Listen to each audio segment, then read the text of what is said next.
In the world of mathematics and engineering, logarithms are essential for complex problems, exponential relationships, data visualization, electrical and signaling, and more. This video will explain vital equations and provide helpful examples to guide your mastery of logarithms. But first, be sure to like and subscribe to the channel to support the work that we do. We appreciate the support. Let's get started. An easy way to think about logarithms is through exponents. The equation b to the power of c equals x is equivalent to log base b of x equals c, meaning that exponent c is the logarithm of x to the base b. Keep this in mind as we move on to some more examples. Although any number may be used as a base for logarithms, two bases are most used in engineering. The base for a common logarithm is 10. The notation used most often for common logarithms is log, although log base 10 is sometimes seen.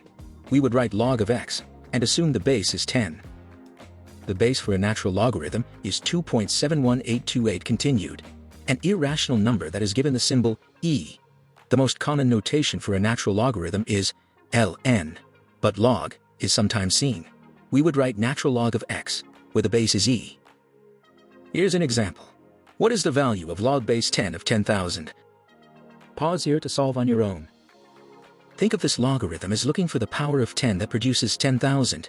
Use log base of b of x equals c. So, log base 10 of 10,000 equals c. We can rewrite this as 10 to the power of c equals 10,000, so c equals 4.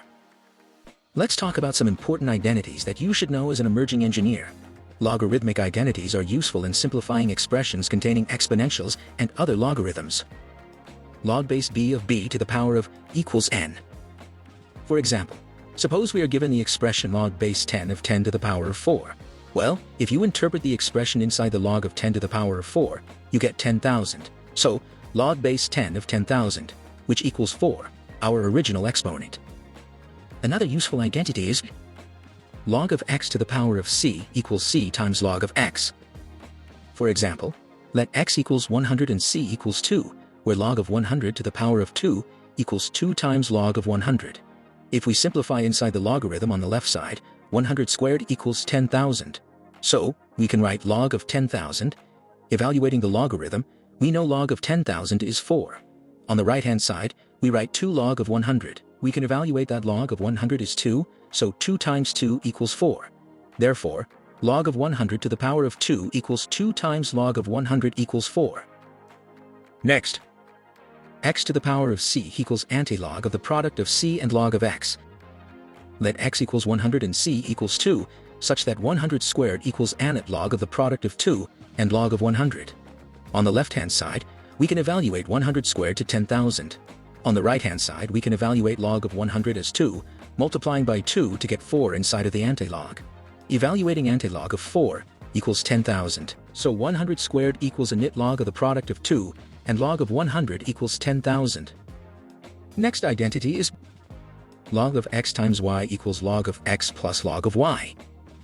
Let x equals 100 and y equals 10 such that log of 100 times 10 equals log of 100 plus log of 10. On the left side, we can evaluate the inside of the log, as 100 times 10 equals 1,000. So, log of 1,000 equals 3. On the right-hand side, evaluating log of 100 to 2 and log of 10 to 1, we get 2 plus 1, which is 3. Therefore, log of the product of 110 equals the sum of log of 100 and log of 10 equals 3. Next up, log base b of b equals 1. Here, let b equals 10, so log base 10 of 10. Think, 10 raised to what power equals 10? We know 10 raised to the first power equals 10. Therefore, log base 10 of 10 equals 1. Now, log of 1 equals 0. If we take the expression log of 1, assuming the base is 10, we can ask ourselves the question, 10 raised to what power equals 1? We know 10 to the power of 0 equals 1. Therefore, log of 1 equals 0. In fact, this identity is true for any base b greater than 0, and when b does not equal 1. Finally, log of x over y equals log of x minus log of y. Let's say x equals 1,000 and y equals 10. Starting on the left side, we have log of 1,000 over 10. Simplifying 1,000 over 10 to 100, we have log of 100. Evaluating the log, we have log of 100 equals 2. Now let's check the right side. We have log of 1000 minus log of 10. Evaluating the logs, we get 3 minus 1, which equals to 2. Therefore, log of 1000 over 100 equals log of 1000 minus log of 100 equals 2.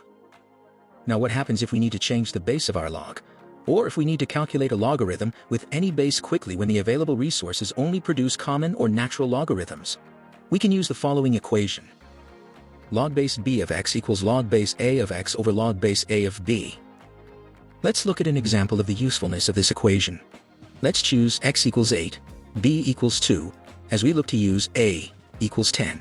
So our expression would look like log base 2 of 8 equals log base 10 of 8 over log base 10 of 2. Now, let's evaluate the 10 logs. Log base 10 of 8 is approximately 0.903, and log base 10 of 2 is approximately 0.301. Dividing the two, we get approximately 3. Therefore, log base 2 of 8 equals log base 10 of 8 over log base 10 of 2 equals 3. Note, you can use this equation to convert any logarithm into a base you can compute, usually base 10 or e. That is all for right now. If this video helped your understanding of logarithms, give us a thumbs up and leave a comment down below. Stay subscribed for more useful content for your success on the FE exam. Meanwhile, check out the other videos on our channel to help turn your engineering aspirations into reality.